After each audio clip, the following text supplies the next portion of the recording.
Okay, அஸ்ஸலாமு அலைக்கும். Good morning. என்னன்னா, இந்த லைட் வந்து ஆடிக்கொண்டே இருந்தது. ரைட், அது பார்த்து கொண்டே இருந்தேன். அவன் கிளியரா விளங்குதோ தெரியாது. விளங்குதா கிளியரா?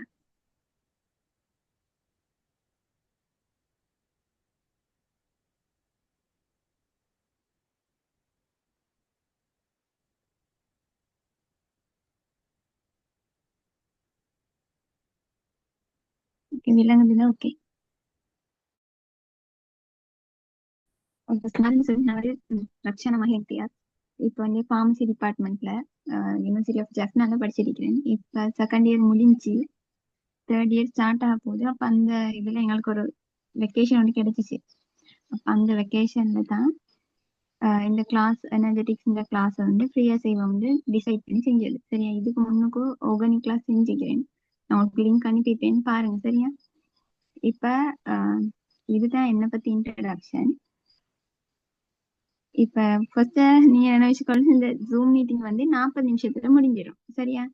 ஏன்னா என்கிட்ட அந்த ப்ரோ அந்த இல்ல, ப்ரோ ஜூம் இல்ல. அப்ப நீங்க 40 நிமிஷத்துல அதே லிங்க்ல வந்து ஜாயின் ஆகுங்க. சரியா? அடுத்தது வந்து இதை நான் பிளான் பண்ணிக்கிறது ஒரு 2 வீக்ஸ் 2.5 வீக்ஸ்ல முடியிற மாதிரி. அப்ப இது எனக்கு செய்யணும் வந்து உங்களோட சப்போர்ட் இருந்தா மட்டும்தான். அப்படின்னா இப்ப நான் வந்து விளங்கப்படுத்திட்டு விளங்கிச்சான்னு கேட்டுக்கொண்டே இருக்கேன். ஏன்னா எனக்கு அது திருப்தி இல்லை, நீங்க விளங்கிச்சான்னு விளங்குற வரைக்கும். அப்ப நீங்க மைக்ரோஃபோன் ஆன் பண்ணி விளங்கிச்சின்னு சொல்லாட்டி எனக்கு வந்து உங்களுக்கு விளங்கிச்சா இல்லாட்டி பார்க்க இல்லாவே உங்களோட முகம் எல்லாம் எனக்கு தெரியாதே. அப்ப நீங்க மைக்ரோஃபோன் ஆன் பண்ணி சொல்லுங்க. சரியா? மற்றது நீங்க சேட்ல மெசேஜ் போட்டீங்கன்னா எனக்கு அது கஷ்டம். ஸ்கிரீன்ல வந்துட்டு விழும் தனி போன்ல, அப்ப பார்க்க கஷ்டம். அப்ப நீங்க மைக்ரோஃபோன் ஆன் பண்ணி சொல்லுங்க. ஒன்றும் பயப்படுறதுக்கு அவசியம் இல்லை. சரியா? நானும் உங்கள மாதிரியே எல்லாம் செஞ்சு யூனிவர்சிட்டி போன ஆள் தானே. அப்ப உங்களை விட பெரிய ஒரு ஏஜ் கேப் இருக்காது நீங்க பயந்து அப்படி சாகுறதுக்கு. அப்ப நீங்க மைக்ரோஃபோன் ஆன் பண்ணி பேசலாம்.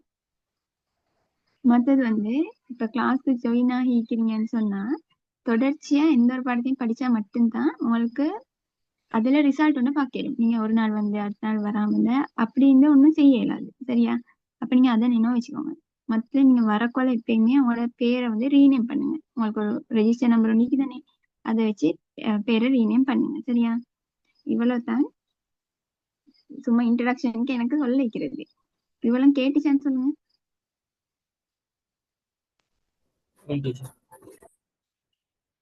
ஓகே, சரி. இப்ப ஃபர்ஸ்ட் எனர்ஜெட்டிக்ஸ் பாடத்துக்கு வரும். இப்ப இந்த பாடம் வந்து நிறைய பேர் நினைச்சிருக்கிற எல்லாத்துக்கும் தெரியும்னு சொல்லி. சரியா?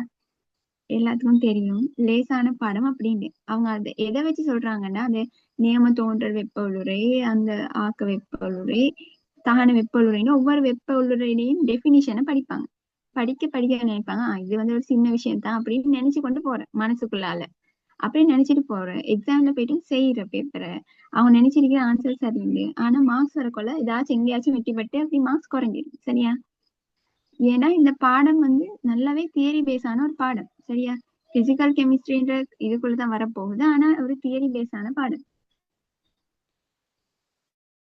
அப்ப நான் theory தெரியாட்டி கேட்கிற எம்சிக்யூக்கு ஆன்சர் 2019 படிக்கிற பேப்பர் அப்படின்னா 2019 மட்டும் எனர்ஜெட்டிக்ஸ் 5 எம்சிக்யூ வைக்கேன். 5 எம்சிக்யூ 5 மார்க்ஸ் வழியா கையில. அதே மாதிரி எஸ்ஏல ஒரு கேள்விக்கு தானே அப்படி பொதுவா. அது மாதிரி பேப்பர்ல இப்ப வருது எங்கன்னா அந்த கூற்று கேள்விகள் வருங்க, ஒன்றும் ரெண்டும் அந்த இங்க 40 to 50 அதுக்குள்ளதான் கேட்டு வருது. அப்ப அது செய்யணும், கரெக்டா தெரிஞ்சுக்கணும், விளக்கம் தெரிஞ்சுக்கணும். விளக்கம் தெரிஞ்சுக்கணும், தியரி சொல்லிட தெரிஞ்சுக்கணும். சரியா? சொல்லிட தெரியலன்னா ஒரு கொஸ்டின் அவங்களுக்கு தந்தாங்கன்னா அந்த கொஸ்டின் வந்து ஆன்சர் எடுக்கிறதுக்கு இடையில வந்து நின்று போக இயலாது. சரியா? ஃபுல்லா ஃப்ளோவா தெரிஞ்சிருக்கணும் தியரி. அப்ப மட்டும்தான் அதை செய்யணும். சரியா? அதனால தியரி பேஸ் பண்ணி லாஜிக்கலா திங்க் பண்றதுக்கு பண்ணி செய்யணும். அப்ப என்ன பிரச்சனைனா, ஏ லெவல் செய்யற நாங்க இப்ப ஏ லெவல் செய்யறாங்க ஒரு கூட்டம்னு சொல்லி அதுல 1/3 பகுதியாக்கள் வந்து எதையுமே அவங்களுக்கு விளங்கப்படுத்த தேவையில்லை. அவங்க ஆட்டோமேட்டிக்காவே அவங்களோட ஐக்கிய விலகி தெரியும். ஆனா மிச்சம் 2/3 பகுதியுமே அப்படி இல்லை. சரியா? அவங்களுக்கு வந்து சொல்லி சொல்லி கொடுக்கணும். இல்லாட்டி பேப்பர் செஞ்சு பழகணும். அப்படியான கேட்டகரி தான் பெரிய கேட்டகரி. அவங்க தான் அந்த எஸ்ஓ சிஓ ஏபி எடுக்க கஷ்டப்படுற ஆக்கள். சரியா? அப்படி ஆக்கள் வந்து என்ன சில கொஸ்டின் செஞ்சு பாக்குற அப்பயும் வந்து அவங்களுக்கு வாரது ஆன்சர். சரியா? அந்த மாதிரி ஆட்கள் தான் இருக்கு. அவங்கள தான் மெயினா என்ன டார்கெட். சரி, அவங்கள எப்படியாச்சும் முன்னுக்கு எடுக்கிறது தான் டார்கெட். இப்ப ஏன் அவங்களுக்கு கொஸ்டின் செய்யலாம் போகுதுன்னு சொன்னா, அவங்களுக்கு ஒரு கொஸ்டின்ல எப்படி யோசிக்கணும்னு தெரியாது. சரியா? ஒரு கொஸ்டினை எப்படி யோசிக்கிறதுன்னு தெரிஞ்சுச்சுன்னா ஆன்சர் எடுக்கிறது தானே. அப்ப இப்ப நான் இதை என்ன சொல்லி தருவேன்னு சொன்னா, எப்படி ஒரு கொஸ்டின் நீங்க யோசிக்கிறது. இப்ப உங்களுக்கு மேபி உங்களோட ஐக்கியூக்கு ஐக்கியூ குறைன்னு அர்த்தம் இல்லை. சரியா? எங்களை படிச்ச மாதிரி தானே அது. நாங்க எப்படி ஏ எடுத்த பி எடுத்த பிள்ளைகள் யோசிக்கிற மாதிரி யோசிக்கிறதுன்றத விளங்கி கொள்றது. சரியா? அப்ப அதுக்கு அல்காரிதம்ஸ் ஆஹ் ஒரு மேப் மாதிரி இருக்குது. சரியா? இப்ப நான் காட்டினேன்னா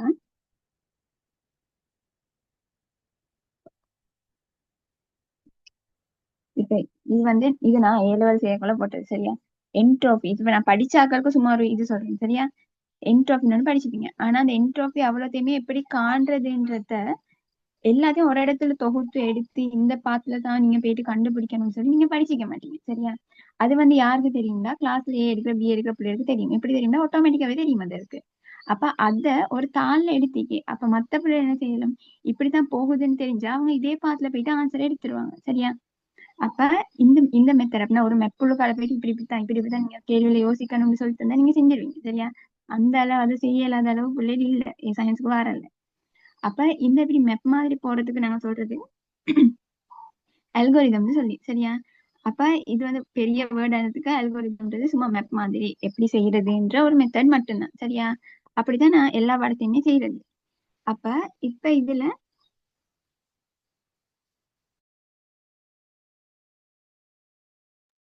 கோடு கோடு விளங்குதா ஸ்கிரீன்ல?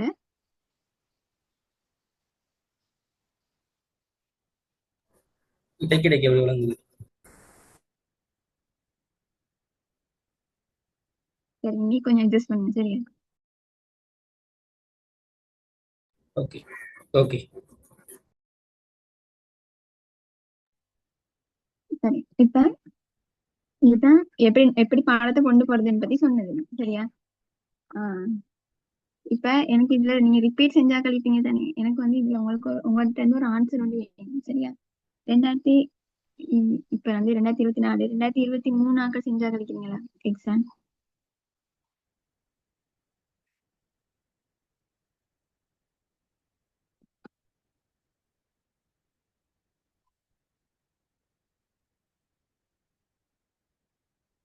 இல்ல இருக்கும். சரி, பரவாயில்ல. இப்ப 2023 மத்ததான் எந்த நாளும் பாஸ் பேப்பரை கொண்டு வாங்க. சரியா? எல்லா கேள்வியும் நீங்க இங்கே என்னோட நீங்க ட்ரை பண்ணணும். நான் செய்யவனுக்கு நீங்க ட்ரை பண்ணி சரியோ இல்லையோ அது பிரச்சனை இல்லையே. நீங்க ட்ரை பண்ணணும். நான் ஆன்சர் கேட்பேன். சரியா? நான் ஒவ்வொருத்தர் நம்பரை கூப்பிட்டு கூப்பிட்டு ஆன்சர் கேட்டு கேட்டு தான் இருப்பேன். அப்படியெல்லாம் கொஞ்சம் வத கொடுப்பேன். சரியா? ஆனா அது உங்களோட பெனிஃபிட்டுக்கு தான். இப்ப 2023 பேப்பர்ல 23வது கேள்வியே சும்மா இந்த பேப்பர் செஞ்சாக்கள் இல்லாட்டி இதை பத்தி இந்த பாடத்தை பத்தி ஒரு ஐடியா ஈக்கிறாக்கள் இருக்காங்களே கொஞ்சம் வாசி பாருங்க. இந்த கேள்வியில இந்த வெப்பநிலை இதெல்லாம் செய்ய இயலுமா அப்படின்னு சொல்லி. சரியா? வாசி பாருங்க. இப்ப சும்மா சொல்லி கூட வாசி பாருங்க விளங்குதா அப்படின்னு சொல்லி. ஏன்னா இதுக்கெல்லாம் நீங்க ஒரு தியரியில ஒழுங்கான நாலேஜ் இல்லாம செய்ய இயலாது. சரியா? இவ்வளவுதான் இன்ட்ரடக்ஷன். இது நான் ஓட்டல. இப்ப நான் சொல்றேன். மிஸ்கன்செப்ஷன் ஃபர்ஸ்டாவே நீங்க தெரிஞ்சு கொள்ள வேண்டியது மிஸ்கன்செப்ஷன் அப்படின்னா கன்செப்ட் என்ன, ஒரு விஷயம் ஒரு எண்ணக்கருன்றதுதான் கன்செப்ட். மிஸ்கன்செப்ஷன் சொல்றது நீங்க படிச்ச கன்செப்ட பிழையா விளங்கிக்கிறேன்னு அர்த்தம். சரியா? இந்த பாடத்துல நிறைய பேர் எம்சிக்யூ பிழைக்கிறதுக்கே காரணம் அவங்க அந்த துண்ட ஒழுங்கா விளங்கிடலன்றது. அப்ப அதுக்கு என்ன செய்யணும்னா இப்ப நீங்க இங்க படிக்க வந்தது நான் எல்லாரும் படிச்சு கொடுக்குற அந்த சம்பிரதாய ஓடுறோம் அந்த ஓர்டர்ல படிச்சு தர மாட்டேன். எந்த பாடமுமே அப்படி வராது. நான் படிச்சு தர மெத்தட்ல. சரியா? நான் அது எங்கால விளங்குமோ அந்த மெத்தட்ல தான் எடுத்துட்டு போயிட்டுக்கிறேன். அப்ப அது நீங்க இப்ப நான் செய்யற கிளாஸ் நீங்க இதுக்கு முன்னுக்கு போன கிளாஸோ போற கிளாஸோட ஒப்பிட்டீங்கன்னா இந்த தாத்தா பாடம் ஸ்டார்ட் பண்ற இடம் வேற முடிக்கிற இடம் வேறன்னு விளங்கும். ஆனா அவங்களுக்கு கடைசியில என்ன செஞ்சுக்கணும், பாஸ் பேப்பர் கொஸ்டின் எல்லாத்தையும் செய்யற மாதிரி இனி வார புது கேள்வி செய்யற மாதிரி நாலேஜ் இருந்தா ஓகே தானே. அந்த ஓர்டருக்கு தான் போகணும் அப்படின்னு சட்டம் இல்லை. சரியா? அப்ப அது ஒரு மிஸ்கன்செப்ஷன். மத்தது ரெண்டாவது என்னன்னா இப்ப எல்லை சூழல் தொகுதி ஊடகம் எல்லாம் படிச்சுப்பீங்க. எல்லாம் நினைச்சிருக்கீங்க இதெல்லாம் ஒரு விஷயமே இல்லைன்னு சொல்லி. சரி, இதெல்லாம் என்னத்துக்கு படிக்கணும் மெனக்கெட்டு அப்படின்னு. ஆனா இதுலதான் அந்த எம்சிக்கு எல்லாமே இருக்குது. சரியா? அப்ப ஏன்னா அதுல அவ்வளவு ஒரு டீப்பான தியரி அதை ஆக்கள் விளங்குறல. அப்ப நான் புதுசு புதுசா சொல்லக்கொள்ள உங்களுக்கு சம்டைம் இதுக்கு முன்னுக்கு படிச்சதை விட அது அந்த முரணாகிற மாதிரி இருக்கும். அப்ப நீங்க என்ன செய்யணும், நீங்க அது எல்லாத்தையும் இப்ப கொஞ்சம் ஓரமாக்கி வச்சுட்டு மறக்க இயலாதாய்க்கும் உங்களுக்கு படிச்சோண்ட கொஞ்சம் ஓரமாக்கி வச்சுட்டு நான் சொல்றதை கொஞ்சம் கேட்டு பாருங்க. உங்களுக்கு கொஸ்டின் செய்யக்குள்ள உங்களுக்கு விளங்குமா இந்த மெத்தட் சரி அப்படின்னு சொல்லி. சரியா? அப்ப அது வந்து அன்லேர்னிங் பண்றது அப்படின்னா நீங்க படிச்சத மறந்துட்டு திரும்ப இங்க படிக்கிறது. சரியா? அப்ப இவ்வளவுதான் நான் சொல்றேன் எனர்ஜெட்டிக்ஸை பத்தி. இப்ப நான் ஸ்டார்ட் பண்றேன். சரியா? ஓகே. இப்ப இந்த பாடத்துல பேரை கேள்விப்பட்டிருக்கீங்க, சக்தியியல். சரியா? எனர்ஜெட்டிக்ஸ், சக்தி பத்தி படிக்கிற ஒரு பாடம் உண்டு. சரியா? இப்ப சக்தின்னு சொல்லக்குள்ள உங்களுக்கு வந்து ஒளிச்சக்தி, மின்சக்தி, அழுத்த சக்தி, ஆஹ் மத்த சவுண்ட்ஸ், அந்த ஒளிச்சக்தி, வேற ரசாயன சக்தி, கதிர்ப்பு சக்தின்னு நிறைய விதவிதமான சக்தி தெரியும். இந்த பாடத்துல நீங்க வந்து எந்த சக்தியை பத்தி படிக்க போறீங்கன்னா ரெண்டு சக்தியை பத்தி அதை நினைவு வச்சுக்கோங்க. என்னன்னா ஒண்ணு ரசாயன சக்தியை பத்தியும் இன்னொன்று வெப்ப சக்தியை பத்தி மட்டும்தான் படிக்க போறீங்க. சரியா? அப்ப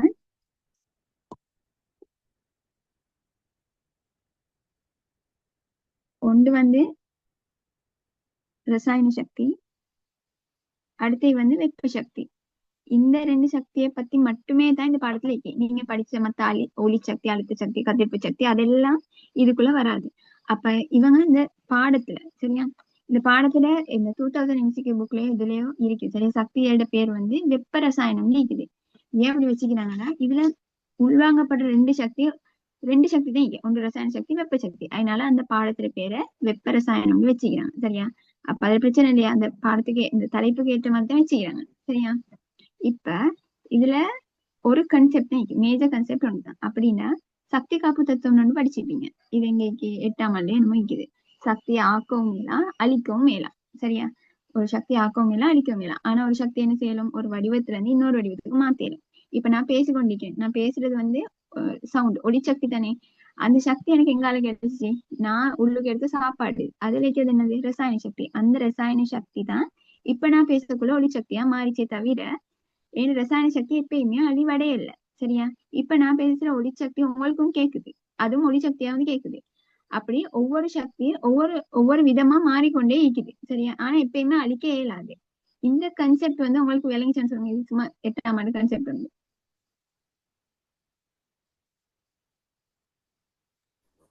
டீச்சர். எல்லாரும் பேசலாம். சரியா?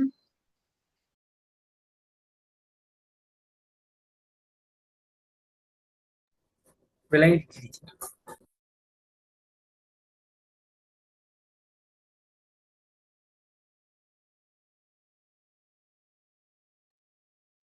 சரி. இப்ப இந்த பாடத்துல நான் சொல்லியிருந்தேனே ரசாயன சக்தியும் வெப்ப சக்தியும் மட்டும்தான் படிக்க போறீங்க அப்படின்னு சொல்லிட்டு நான் ஒரு சக்தி காப்பு தத்துவத்தை சொல்லி தந்தேன். அப்படின்னா இந்த பாடம் முழுக்க ரசாயன சக்தி வெப்ப சக்தியா மாறுறதும் வெப்ப சக்தி ரசாயன சக்தியா மாறுறதுன்னு ஒரு கேம் ஒன்று தான் இதுக்குள்ள. சரியா? அவ்வளவுதான், வேற ஒண்ணும் இல்ல. இப்ப இந்த பாடத்துல நீங்க வேற எந்த சக்தியை பத்தியும் கவலைப்பட வேணும். சரியா? இன்னொன்னு சொல்ல வந்துச்சு. வேற நோட்டை நீங்க வாசி பாத்தீங்கன்னா இந்த நோட்டை வந்து நான் இப்ப இன்னைக்கு காலைல தான் எழுதினேன்.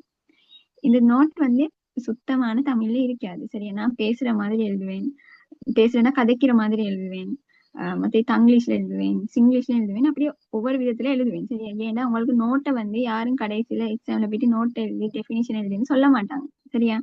நீங்க தியரியை விடுங்க, தியரியை போயிட்டு எழுதுதான் இங்க கணக்கு செய்யதான் இருக்குது. சரியா?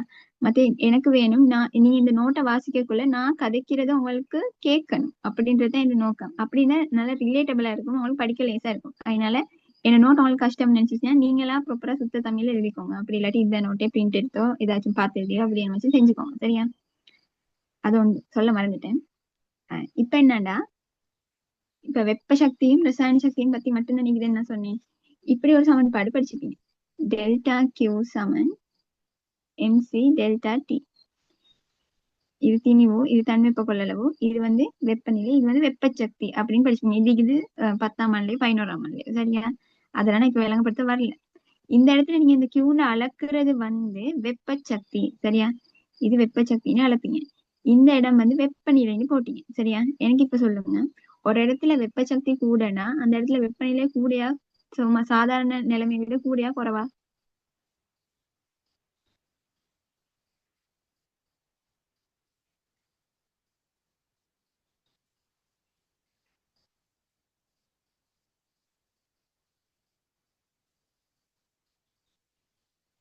ஒரு இடத்துல சாதாரண இப்ப எங்கன்னு சும்மா வைக்குது. இப்ப நான் இங்க அடுப்பு பத்த வச்சு கேஸ் அடிச்சு வச்சுக்கிறேன். சரியா? இப்ப வெப்ப சக்தி வருது.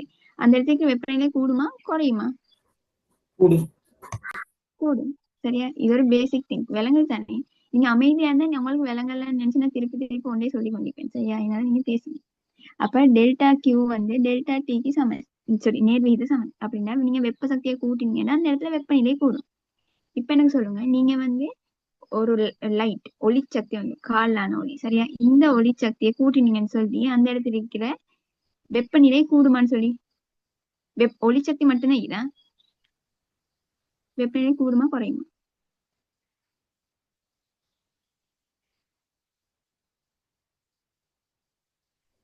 கூடும். கூடுமா? இப்ப நீங்க ஒரு லைட்டை யோசிக்காங்க, வெப்பத்தையும் தார லைட்டை யோசிக்க வேணாம், வெறும் ஒளிச்சக்தியை மட்டும் தாரது அப்படின்னா அது வந்து லட்சியமான உண்டு. வேற எந்த சக்தியும் தராது, வெப்ப சக்தி எதையுமே வெளியிடாது, தனியே ஒளிச்சக்தி மட்டும் தான் வருதுன்னா அதுல வெப்பநிலை கூடாது. சரியா? அப்படின்னா இப்ப நீங்க சும்மா லைட்டை யோசிச்சு பாத்தீங்கன்னா லைட் கிட்ட சூடு அடிக்கும். சரியா? வெப்பம் வரும், ஏன்னா அதுல இருந்து வெப்ப சக்தி வெளியே வரனால. தனியா ஒளிச்சக்தியை மட்டும் கன்சிடர் பண்ணி பாத்தீங்கன்னு சொன்னா ஒரு ஐடியல் லட்சியமான ஒன்றை யோசிச்சு பாத்தீங்கன்னா அதுல வெப்பநிலை கூடாது. வெப்பநிலை கூட்டுறது வெப்ப சக்தியால மாத்திரம் தான். சரியா? இது விளங்கிச்சா?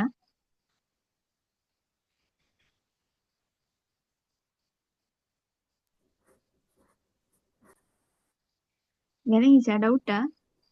இது இன்னொரு சிரமங்களை கொடுக்குங்க. இப்ப இப்ப நீங்க சும்மா ஒரு லைட்டை யோசிச்சு பாத்தீங்கன்னு சொன்னா அதுல இருந்து வர ஒளிச்சக்தி வெளியே வருது தான். நீங்க கையை கிட்ட போயிட்டு கொண்டு போயிட்டு பார்த்தா அதுல இருந்து வெப்பம் ஒண்ணு உங்களுக்கு விளங்கும். அப்படி ஒன்று நான் கேட்கல. தண்ணி அப்படின்னா ஏன்னா அந்த பல்ப் வந்து வெப்ப சக்தியும் விரயமாகுது. அப்படி இல்லாம தனியா லட்சியமானதுன்னு சொல்லணும் அப்படின்னா தனியே இவர் வந்து ஒளிச்சக்தியை மட்டுமே தான் தருவாரு, வெப்ப சக்தி எதையுமே தர மாட்டாரு. அந்த இடத்துல போயிட்டு நீங்க கையை வச்சு பாத்தீங்கன்னு சொன்னா சுடாது. சரியா? ஏன்னு சொன்னா அந்த இடத்துல வெப்ப சக்தி வெளியே வரலையே, தனியா ஒளிச்சக்தி மட்டும் தானே வந்துச்சுன்னு நான் சொல்றேன். அந்த மாதிரி எப்ப வெப்பநிலையில மாற்றம் ஒன்று வருதோ அங்க அந்த இடத்துல வெப்ப சக்தியில மாற்றம் ஒன்று மட்டும்தான் நடந்துக்கீங்க எடுங்க இந்த பாடத்துல. விளங்கிச்சா? உண்மை. ஓகே. அப்படின்னா இந்த பாடத்துல இப்ப நீங்க அது வேணா பிசிக்ஸ்ல வேணா இதெல்லாம் வேறுபடலாமைக்கும். சரியா? கெமிஸ்ட்ரியில இந்த பாடத்துல நீங்க இந்த பாடத்துல இந்த கெமிஸ்ட்ரியில வந்து வெப்ப நிலையில மாற்றம் வருதுன்னா வெப்ப சக்தியில தான் மாற்றம் நடந்துக்குன்னு அர்த்தம். வெப்பநிலை கூட்டிட்டு ஒரு இடத்துல வெப்பநிலை கூட்டிட்டு போகுதுன்னா அந்த இடத்துல வெப்ப சக்தி தான் கூடிக்குதுன்னு அர்த்தம் கெமிஸ்ட்ரியில. சரியா? வெப்பநிலை குறையுதுன்னா வெப்ப சக்தி குறைஞ்சிக்குதுன்னு அர்த்தம், சக்தி குறைஞ்சிக்குதுன்னு அர்த்தம். விளங்கிச்சா?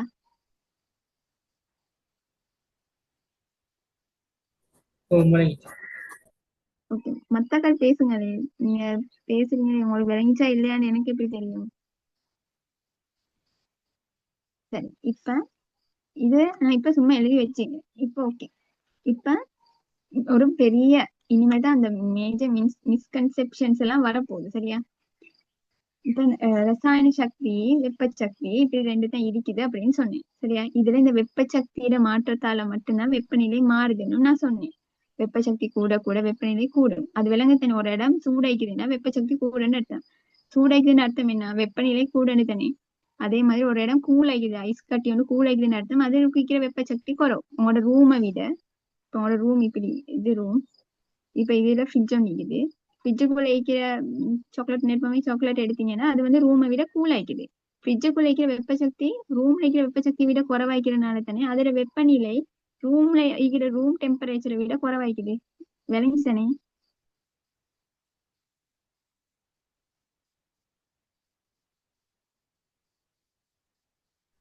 உண்மை. ஓகே. இப்ப வரும். இப்ப ரசாயன சக்தின்னு சொன்னேன். இப்ப இந்த பாடத்துல ரசாயன சக்தி வருதுன்னு சொன்னேன், அடுத்தது வெப்ப சக்தி வருதுன்னு சொன்னேன். சரியா? இது ரெண்டு எங்க இருக்குது ஃபர்ஸ்ட் அதை நான் தெரிஞ்சுக்கொள்ளணும். ரசாயன சக்தின்றது ரசாயன பதார்த்தங்களுக்குள்ளுக்கு தான் இருக்கும். அப்படின்னா கெமிக்கல்ஸ் இருக்குது, கெமிக்கல்ஸ்குள்ள தான் ரசாயன சக்தி வந்து சேமிக்கப்பட்டு இருக்குது. சரியா? இப்ப ரசாயன பதார்த்தங்கள் என்ன? கெமிக்கல்னா நாங்க இப்ப இன்ஆர்கானிக் முழுக்க படிச்சது, ஆர்கானிக் முழுக்க படிச்சது, ஏதாச்சும் தாக்கி விளைவுகள் வருமே, இது எல்லாமே ரசாயன பதார்த்தங்கள் தான். சரியா? ஆஹ் இப்ப ஒரு தாக்கம்னு சொல்றேன்னா ஒரு தாக்கம்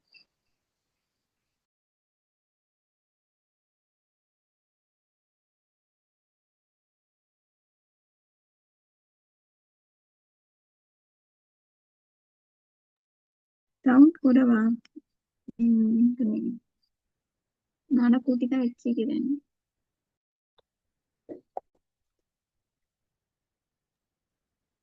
ஓகே சரி. இப்ப எங்க சொல்லிட்டீங்க மறந்துட்டு. ரசாயன சக்தி. ரசாயன சக்தி இந்த பாடத்துக்குள்ள எங்க இருக்குதுன்னு சொன்னா ரசாயன பதார்த்தங்களுக்குள்ள இருக்குது. சரியா? இப்ப ரசாயன பதார்த்தங்கள்ன்றது கெமிக்கல்ஸ். கெமிக்கல்ஸ் வந்து எங்க இருக்குது? ஒரு தாக்கியின் விளைவுகள் தான் நாங்க கெமிக்கல்னு சொல்றோம். இப்ப நீங்க லேபுக்கு போனீங்கன்னா ஒரு டெஸ்ட் டியூப் எடுத்துட்டு வருவீங்க. டெஸ்ட் டியூப் எடுத்துட்டு வந்து இதுக்கு ஒரு தாக்கம் ஒன்று N2O கேஸ் போடுறீங்க. சரியா? N2O கேஸ போடுறீங்க. அது பிறகு CO கேஸையும் போடுறீங்க. சரியா? CO கேஸையும் போட்டு குளிக்கியோ அடைச்சோ என்னவோ செஞ்சு இதுக்கு தண்ணியை ஊத்தியோ என்னவோ செஞ்சு இதை வந்து இன்னொரு பதார்த்தமா மாத்துறீங்க. இப்ப நான் எடுத்த இந்த செட்டப் இருக்குதே, இந்த செட்டப்ல ரசாயன பதார்த்தங்கள் எதுன்னு கேட்டா எதை சொல்லுவீங்க?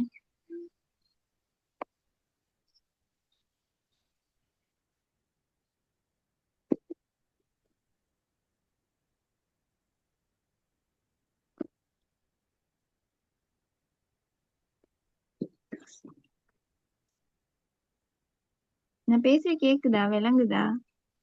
மும்மொழிங்க. தூங்கிட்டீங்களா?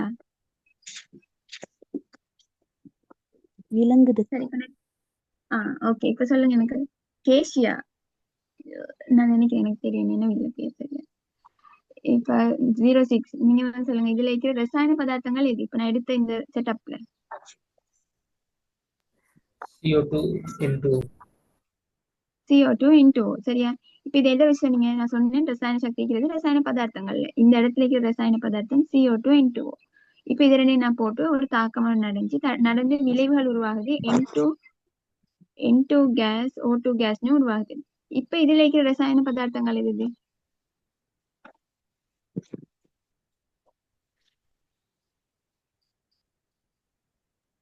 N2O2 N2O2 N2O CO2. இப்ப இந்த தாக்கம் ஃபுல்லா நடந்து முடிஞ்சு அது இல்லாட்டி இன்னும் எஞ்சி இருக்கும் தானே? ஓ எல்லாமே வரப்போகுது. அப்படின்னா உங்களுக்கு இந்த விலங்குதே, இந்த என்ன சொல்றேன், மூலகங்களால உருவாக்கப்பட்டிருக்கிற எல்லாமே வந்து ரசாயன பதார்த்தங்கள்ன்ற கேட்டகரிக்குள்ள வரப்போகுது. ரசாயன பதார்த்தங்கள் கொண்டிருக்கிற சக்தி வந்து ரசாயன சக்தி. சரியா? இது ஓகே. இப்ப இந்த வெப்ப சக்தி எங்க இருக்குதுன்னு சொன்னா இந்த தாக்கி விளைவுகள் இருக்குது. இதுல தானே கெமிக்கலா வருது, ரசாயன பதார்த்தங்களா வருது. இது தவிர மிச்சம் எல்லாமே வந்து சூழலா வரப்போகுது. சரியா? சூழலா வரப்போகுது. நான் இப்ப கொஞ்சம் எக்ஸ்பிளைன் பண்றேன். இப்ப நான் ஒரு முகவையொண்டு எடுத்துக்கிறேன். சரியா? முகவையொண்டு எடுத்துக்கிறேன். ஏன்ற சொல்ற தாக்கி பீன விளைவா மாறுது. இதுதான் நான் எடுத்த தாக்கம். சரியா? நார்மலா ஒரு தாக்கம் வந்து பொதுவா தாக்கம் வந்து நடக்கிற ஊடகம் எது? மீடியம். நீர். சரியா? நீர் ஊடகத்துலதான் தாக்கம் பொதுவா நடக்கிறது. அப்ப நான் அந்த நீரையும் காட்டிக்கிறேன். அப்படின்னா இப்ப நீங்க உண்மையா லேப்ல டெஸ்ட் பண்ணிக்கிறீங்களா எனக்கு தெரியாது. லேப்ல டெஸ்ட் பண்ணக்குள்ள ஃபர்ஸ்ட் என்ன ஒரு தாக்கி எடுப்போம். அந்த தாக்கிக்கு வந்து தண்ணியை கழுவல் போத்தலால ஆட் பண்ணுவோம். ஆட் பண்ணி குளிக்கிட்டு அந்த தாக்கி அந்த நீர் ஊடகத்துக்குள்ள கொண்டு வந்துருவோம். சரியா? கொண்டு வந்து திரும்ப இன்னொரு தாக்கிச்சுன்னா அதையும் போட்டு விளைவை நாங்க உருவாக்கி கொள்வோம். சரியா? இப்ப நீங்க நினைக்க வேணா நாங்க என்ன போட்டதுக்கு ஒரு தாக்கி தான் இருக்குது, எல்லா தாக்கத்துக்கும் ஒரு தாக்கி தான் வரும் அப்படியே தான் யோசிக்க வேணாம். சரியா? நான் ஒரு உதாரணம் தண்ணி காட்டிக்கிறேன். ஏன்னா 2-3 தாக்கி வரையிலும் 2-3 விளைவு வரவும் மேலும். சரியா? அப்ப போட்டு முதல்ல தாக்கியை போட்டு தண்ணிக்குள்ள போட்டு கலக்கிட்டு அப்புறம் அடுத்த தாக்கியம் போட்டு விளைவு வந்து எடுக்கிறது. சரியா? அப்படித்தான் தாக்கம் நடக்கும். அந்த நீர்னு சொல்றது தாக்கம் நடக்கிற ஊடகமா தான் 90% ஆஃப் டைம்ஸ் வரும். சரியா? பெரும்பாலுமே வந்து நீர் வந்து ஊடகமா தான் வரும். சரியா? அதை நினைவு வச்சுக்கோங்க இந்த பாடத்துல. ஊடகம் அது. இப்ப இந்த AB இது ரெண்டு தனி கெமிக்கல், இது ரெண்டு கெமிக்கல். ஓகே. இந்த நீர் வந்து கெமிக்கல் ஒரு ரசாயன பதார்த்தமா வருமா வராது? வரும். அத்தாக்கள்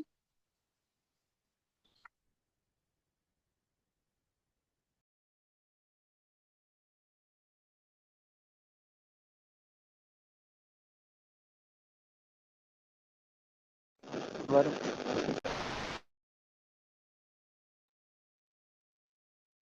அது ரசாயன பதார்த்தம் தான். சரியா? உண்மைதான். H2ன்றது ரசாயன பதார்த்தம். ஏன்னா அதுல மூலகங்கள் இருக்குது. சரியா? நான் சும்மா கேட்டு பார்த்தேன். இப்ப ரசாயன பதார்த்தங்கள்னா என்னன்னு உங்களுக்கு ஒரு ஐடியா ஒன்று கிடைச்சிச்சு. கெமிக்கல்ஸ். சரியா? இப்ப இந்த பாடத்திலேக்கு தொகுதி, சூழல், எல்லை அப்படி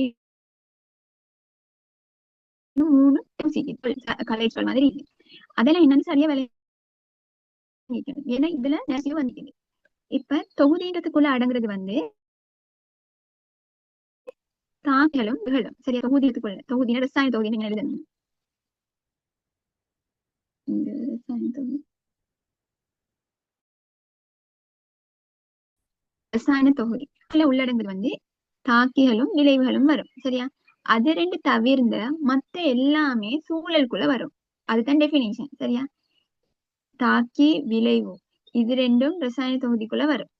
அது தவிர மத்த எல்லாமே சூழலுக்குள்ள வரும்னு சொல்றாங்க. சரியா,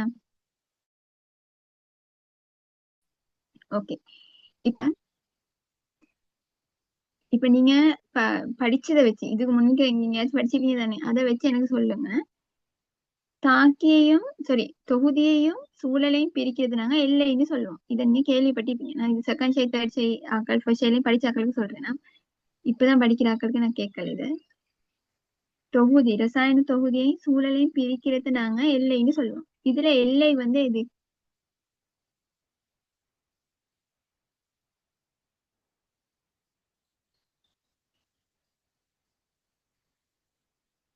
எங்கன்னு இருக்கும் எல்லை?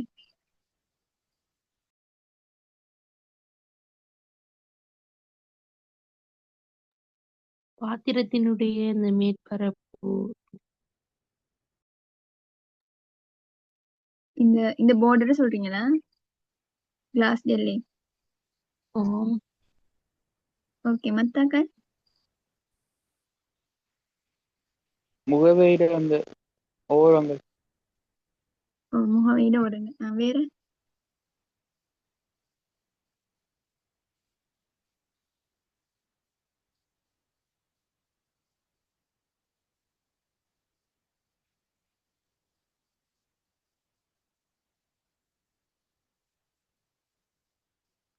வேற ஆன்சர்?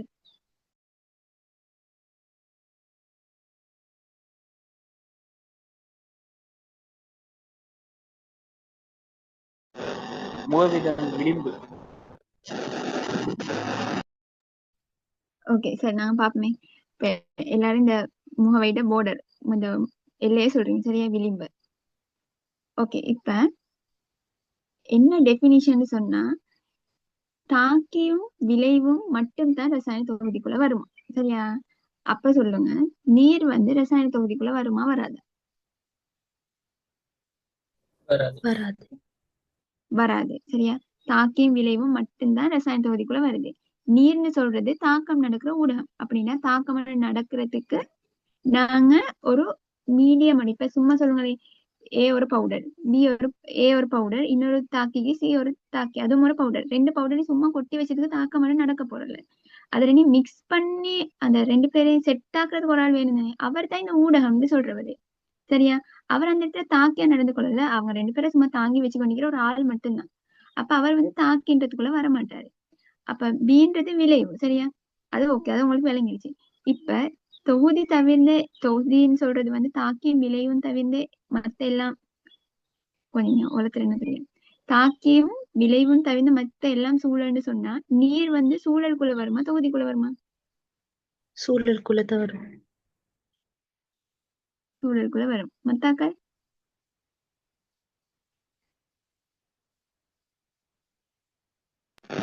சூழலுக்குள்ளதான் வரும். சூழலுக்குள்ள. சரி, நான் சொல்றது உங்களுக்கு விளங்குது தெரியா? விளங்காட்டி சொல்லுங்க. சரியா, தாக்கியும் விளைவும் தவிர்த்து மத்த எல்லாமே சூழலுக்குள்ள வரும்னு சொன்னா தாக்கியும் விளைவுங்க இவர் வந்து ஊடகம் தானே, அப்ப இவரும் சூழல். அப்படின்னு சொன்னா தாக்கியும் விளைவையும் சூழல்ல இருந்து பிரிக்கிற போர்டர் வந்து இந்த மாதிரி எவ்வளவு இடத்துல தானே வந்திக்கும். ஏன் எழுதுறீங்க? இப்ப இது ரெண்டு சுத்தி தானே வந்திக்கும். அப்ப எல்லை ஓ வந்து மிஸ். இது இந்த இடத்துல விலகுதா? ஓ இது ஆக முக்கியம். சரி, உங்களுக்கு விளங்கும். ஏன் இந்த எல்லை பார்டர் இந்த தகுதி எல்லாம் எனக்கு இவ்வளவுக்கு மெனக்கெட்டு படிக்கணும் முடியும். சரியா, கொஸ்டின் எம்சிக்யூ கேட்கலாம், நான் காட்டுனேன் ஏன் தேவைன்னு சொல்லி. இப்ப இதுதான் இல்லை. இப்ப ஏபின்றது இப்படி ஆகிய ஒரு பாத்திரத்துக்குள்ள இல்லையே. ஏ மூலக்கூறுகள் இப்படி இப்படி ஒவ்வொரு இடத்துல பி இது நீர் எல்லா இடத்தையும் படம் நீக்குது உங்களுக்கு. ஏ பீகளை வந்து இந்த நீரூடகத்தை வந்து வேறாக்கி காட்டுற ஒரு இந்த எல்லைக்கு இந்த போர்டரை வந்து மனசால கூட யோசிக்க கஷ்டம். ஏன்னு சொன்னா ஏ பீன்றது இப்படி ஆகிக்குது இல்லையே, ஒரு அம்புக்குறிய போட்டுக்கொண்டு இப்படி ஆகிக்குது இல்லையே, ஏ மூலக்குரல் அங்கங்க கரைஞ்சிக்குது, பி மூலக்குரல் ஒவ்வொரு இடத்துல கரைஞ்சிக்குது, நீரும் எல்லா இடத்துலயும் ஈக்குது. ஏ டொட் ஒன்று நீங்க நீர்ல இருந்து பிரிக்கிறதும் பி டொட்ல இருந்து பிரிச்சு பிரிச்சு ஒவ்வொரு இடத்துல ஒவ்வொரு போல போலையா வரையலும். சரியா? அப்படி வரைஞ்சு கொண்டு நான் தடமாற தேவையில்லை. சரி, எப்படி ஒரு ஐடியா போட்டு காட்டிடுறேன். அப்ப இப்ப யோசிச்சு பாருங்க, இவர் தான் தொகுதி, ரசாயன தொகுதி. இந்த தொகுதி இந்த தாக்கி விளைவுகளை தாண்டி அடுத்திக்கிற அவ்வளவுமே இந்த நீர், இந்த கிளாஸ் ஓரம், அந்த வெளியேக்கிற கொப்பி துண்டு, இந்த வெளியேக்கிற மேசை, ரூம், லைட், நீங்களும் நீங்க இருக்கிற தாக்கி விளைவு குறையுமா? இல்லையே, நீங்க இருக்கிற வெளியே. அப்ப நீங்க எல்லாருமே சூழல். தாக்கி விளைவு மட்டும்தான் ரசாயன தொகுதிக்குள்ள வரும். நீர்னு சொல்றதும் சூழலுக்குள்ள வரும். இது விளங்கிச்சா நான் சொல்றது? விளங்குச்சக்கா. ஓகே, மத்தாக்கள் விளங்கிச்சா? something. விளங்குச்சு.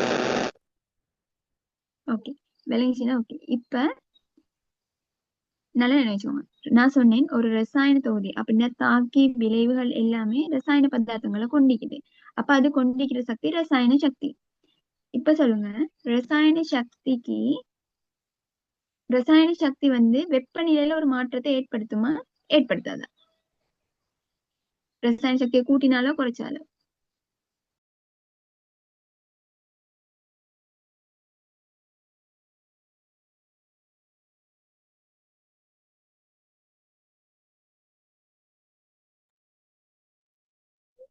இப்ப நான் என்ன கேட்டேன்னா, இப்ப இந்த தாக்கிகள் விளைவுகள் உள்ளடங்கி இருக்கிறது வந்து ரசாயன சக்தி தானே. அந்த ரசாயன சக்தி வந்து கூட கூட அந்த இடத்துல வெப்பநிலை கூடுமா குறையுமா?